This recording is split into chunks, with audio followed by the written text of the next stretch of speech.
ಇದು ಶ್ರೀಮದ್ ವೃಂದಾರಕ ವೃಂದ ವಂದಿತ ಪದದ್ವಂದ್ವ ಶೋಭಿತ ಇಂದಿರಾರಮಣ ತ್ವರಿತಾಲಯ ಕ್ಷೇತ್ರ ಗುಪ್ತ ಗಂಗಾತೀರ ಹರಿತೀರ್ಥ ವರಗುಹಾವಾಸ ರಾಜಾದಿರಾಜ ಶ್ರೀ ಲಕ್ಷ್ಮೀ ನೃಸಿಂಹ ಸ್ವಾಮಿನ್ ಬಹುಪರಾ. ಶ್ರೀ ಗುರುಭ್ಯೋ ನಮಃ. ಹರಿ ಓಂ. ನಮ್ಮ ಹೆಸರು ಮುಕುಂದಾಚಾರ್ಯ ಪೂಜಾರ್ ಅಂಥೇಳಿ. ನಾವು ಈ ತ್ವರಿವಿ ಒಳಗಿರುವಂಥ ನರಸಿಂಹದೇವರ ಅರ್ಚಕರು. ನಾವೆಲ್ಲ ಆನುವಂಶ ಅರ್ಚಕರು. ಇಲ್ಲಿ 4 ಮನೆತನವ ಅರ್ಚಕರದು. ಸೊ ಪರ್ಯಾಯ ಇರ್ತದೆ. ವರ್ಷದಲ್ಲಿ ಇಬ್ಬರದ್ದು ಪರ್ಯಾಯ, ಒಬ್ಬರಿಗೆ 3.5 ತಿಂಗಳು, ಒಬ್ಬರಿಗೆ 8.5 ತಿಂಗಳು. 8.5 ತಿಂಗಳದವರು 3 ಮನೆತನ, ಅವರಲ್ಲಿ ಪಾಳೆ ಇರ್ತದೆ. ಸೊ ಈ ನರಸಿಂಹದೇವರು ಇವರು ಚಿಮ್ಮಲಿಗೆ ಒಳಗೆ ದೇಶಪಾಂಡೆನವ್ರ ಹೊಲದೊಳಗೆ ಸಿಕ್ಕಿದ್ದಂಥ ನರಸಿಂಹದೇವರು. ಇವರು 8ನೇ ಶತಮಾನ, ಸುಮಾರು 8ನೇ ಶತಮಾನ ಟೈಮ್ದಾಗ ಸಿಕ್ಕಾರ. ಅದಕ್ಕಿಂತ ಪೂರ್ವದೊಳಗೆ ಇಲ್ಲಿ ನರಸಿಂಹ ಶಾಲಿಗ್ರಾಮ ಇರ್ತಿತ್ತು. ನರಸಿಂಹ ಶಾಲಿಗ್ರಾಮ ಇರೋ ಟೈಮ್ದಾಗ ಇದಕ್ಕೆ ನವಲಾಖಪುರ ಅಂತ ಹೆಸರು. 9 ಲಕ್ಷ ಜನಸಂಖ್ಯೆ ಇರುವಂತಹ ದೊಡ್ಡ ಪಟ್ಟಣವಾದಂತಹ ಈ ತ್ವರಿವಿ ಮೊದಲು ನವಲಾಖಪುರ ಅನ್ಸ್ಕೊಂಡಿದ್ದು. ಅವಾಗ ರಾಜಮನೆತನಕ್ಕೆ ಶಾಲಿಗ್ರಾಮ ರೂಪದಲ್ಲಿರುವಂಥ ನರಸಿಂಹದೇವರೇ ರಾಜಮನೆತನ ದೇವರಿದ್ರು. ಹೀಗಾಗಿ ಆ ಶಾಲಿಗ್ರಾಮ ರೂಪಿಯಾದಂಥ ನರಸಿಂಹದೇವರಿಗೆ ಮಡಿ ಅಂದ್ರೆ ಶುದ್ಧತಾ ಸಾಕಷ್ಟು ಬೇಕಾಗ್ತಿತ್ತು. ಅಲ್ಲಿ ಸ್ವಲ್ಪ ಏನಾರೇ ಅಶುದ್ಧ ಅಥವಾ ಹಿಂಗೆ ಏನಾರೇ ತಪ್ಪಾಯ್ತು ಅಂದ್ರೆ ಅವಾಗಿಂದ ಸರ್ಪದ ಕಾಣಿಸ್ತಿತ್ತು. ಆಮೇಲೆ ಏನಾರೇ ಅವಘಡ ಆಗ್ತಿದ್ದು. ಆಮೇಲೆ ನಿತ್ಯ ಶಾಲಿಗ್ರಾಮ ರೂಪಿಯಾದಂಥ ನರಸಿಂಹದೇವರಿಗೆ 20 ಕ್ವಿಂಟಲ್ ಕಡಲೆಬೇಳೆದ ಹಯಗ್ರೀವ ಮಾಡಿ ನೈವೇದ್ಯ ಮಾಡ್ಬೇಕಾಗ್ತಿತ್ತು. ಇಷ್ಟೊಂದು ಪ್ರಸಾದ ಸಮರ್ಪಣೆ ಮುಂದೆ ಕಲಿ ಬಾಧೆ ಹೆಚ್ಚಾಗುವ ಟೈಮ್ದಾಗ ಇನ್ನು ಆಗುವುದಿಲ್ಲ. ಇಷ್ಟೊಂದು ಮಡಿ ಮತ್ತು ಶುದ್ಧತೆ ಆಗುವುದಿಲ್ಲ.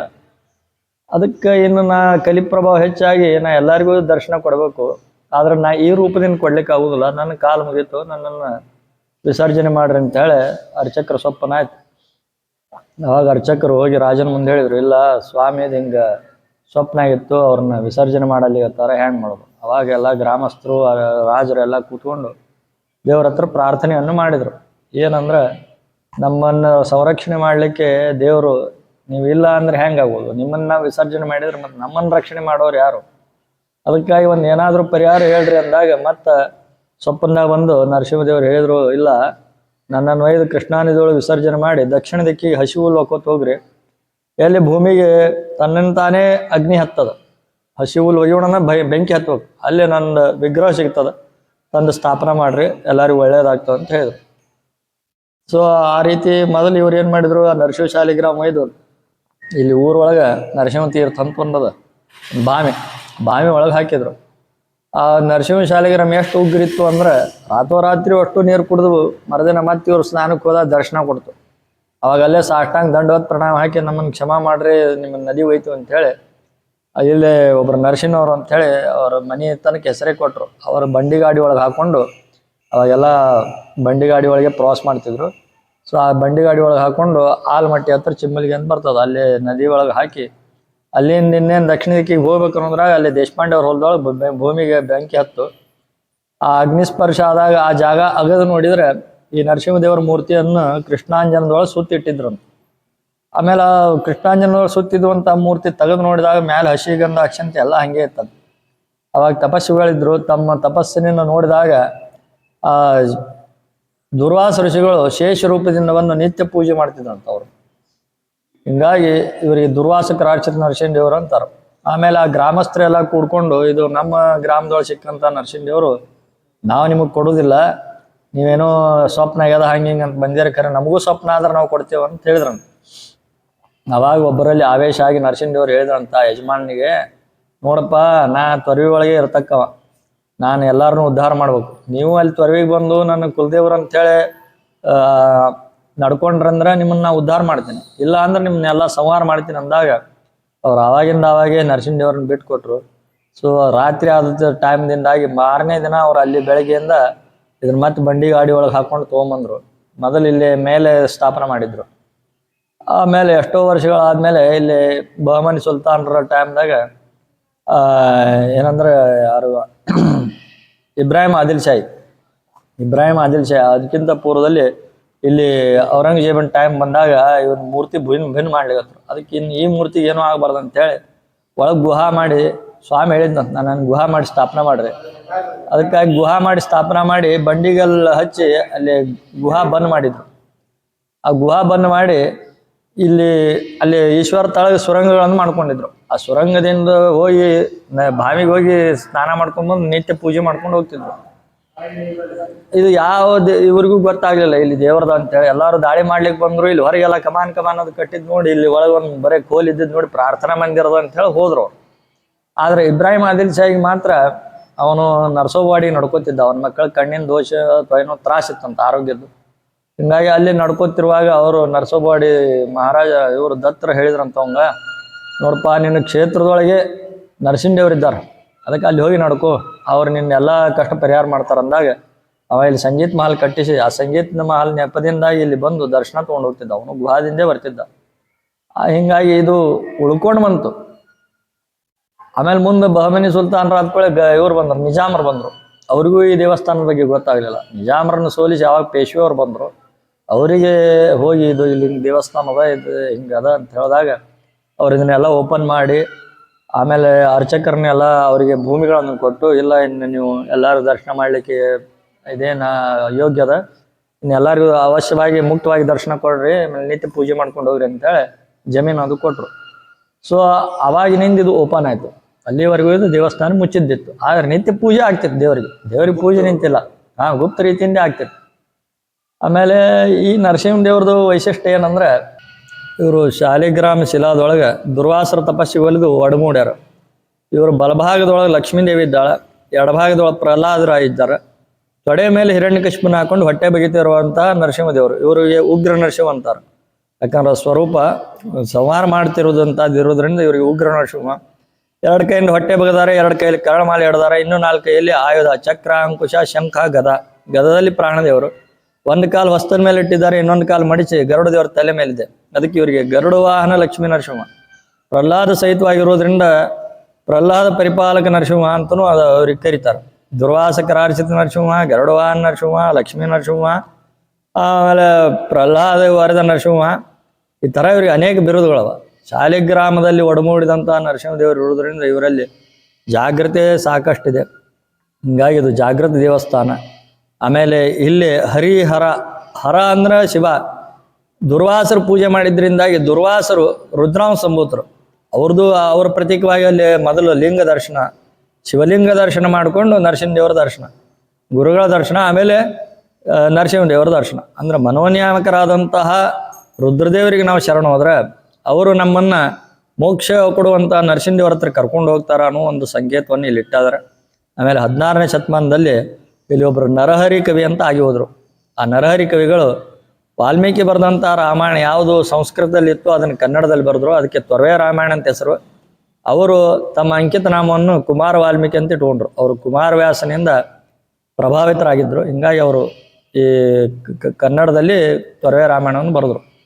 ಅವರ ಬೀಗರಾದಂತಹ ಪುರಂದಾಸರು ಇಲ್ಲಿ ಸಾಕಷ್ಟು ಸಾರಿ ಬಂದು ಹೋಗಿ ಈ ನರಸಿಂಹದೇವರ ಮೇಲೆ 4-5 ಕೀರ್ತನೆಗಳನ್ನು ಬರೆದಾರ. ಈ ನರಸಿಂಹದೇವರು ಸುಮಾರು ತಲೆಮಾರುಗಳನ್ನು ನೋಡಿದಂಥ ನರಸಿಂಹದೇವರು. ಅದಕ್ಕೆ ಈ ನರಸಿಂಹದೇವರು ಈ ಕ್ಷೇತ್ರಕ್ಕೆ ಪುರಾಣದೊಳಗೆ ತ್ವರಿತಾಲಯ ಕ್ಷೇತ್ರ ಅಂತದ. ಇದು ಶ್ರೀಮದ್ ವೃಂದಾರಕ ವೃಂದವಂದಿತ ಪರದ್ವಂದ್ವ ಶೋಭಿತ ಇಂದಿರಾರಮಣ ತ್ವರಿತಾಲಯ ಕ್ಷೇತ್ರ ಗುಪ್ತ ಗಂಗಾತೀರ ಹರಿತೀರ್ಥ ವರಗುಹಾವಾಸ ರಾಜಾದಿರಾಜ ಶ್ರೀ ಲಕ್ಷ್ಮೀ ನರಸಿಂಹ ಸ್ವಾಮಿನ್ ಬಹುಪರಾಕ್ ಅಂತ ಹೇಳಿ ಒಂದು ಪರಾಕ್ ಅದೇ. ಇದು ಈ ಪರಾಕದ ಪ್ರಕಾರ ಇಲ್ಲಿ ಗಂಗಾದೇವಿ ಗುಪ್ತವಾಗಿದ್ದಾಳೆ. ಆಮೇಲೆ ಇವರು ತಮ್ಮ 2 ಪಾದಗಳನ್ನು ತೋರುವಂತಹ ಗುಹಾದಲ್ಲಿ ಇದ್ದಾರೆ. ಇದು ವರಗುಹಾ ಅಂತ ಹೇಳಿ ಇದಕ್ಕೆ ಹೆಸರು. ಅದಕ್ಕೆ ಇಲ್ಲಿ ತ್ವರಿತಾಲಯ ಕ್ಷೇತ್ರ ಯಾಕಂತಾರಂದ್ರೆ ಇಲ್ಲಿ ಬಂದಂಥ ಭಕ್ತರಿಗೆ ತ್ವರಿತವಾಗಿ ಇಷ್ಟಾರ್ಥಗಳನ್ನು ಸಲ್ಲಿಸುವಂಥ ನರಸಿಂಹದೇವರು ಇರೋದ್ರಿಂದ ಇದಕ್ಕೆ ತ್ವರಿತಾಲಯ ಕ್ಷೇತ್ರ ಅಂತಾರೆ.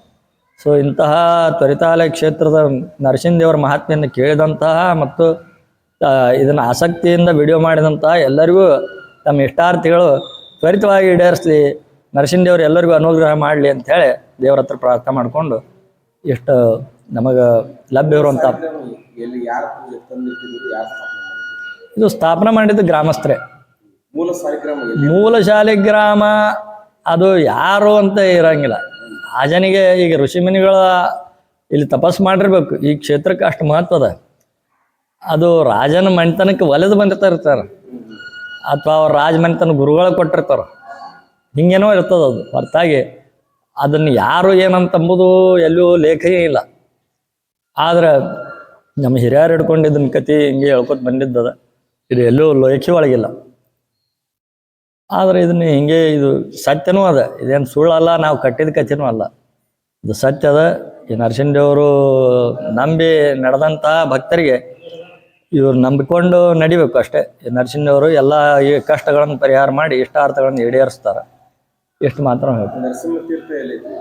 ಇಲ್ಲಿಂದ ಒಂದು 1/2 ಕಿಲೋಮೀಟರ್, ಈಗ ಎಂ ಬಿ ಪಾಟೀಲ್ರ ತೋಟ ಆಗ್ಯದಲ್ಲ, ಅಲ್ಲೇ ಒಂದು ಭಾವಿ ಅದ, ತೀರ್ಥ ಭಾವಿ ಅಂತಾರೆ ಅದಕ್ಕೆ.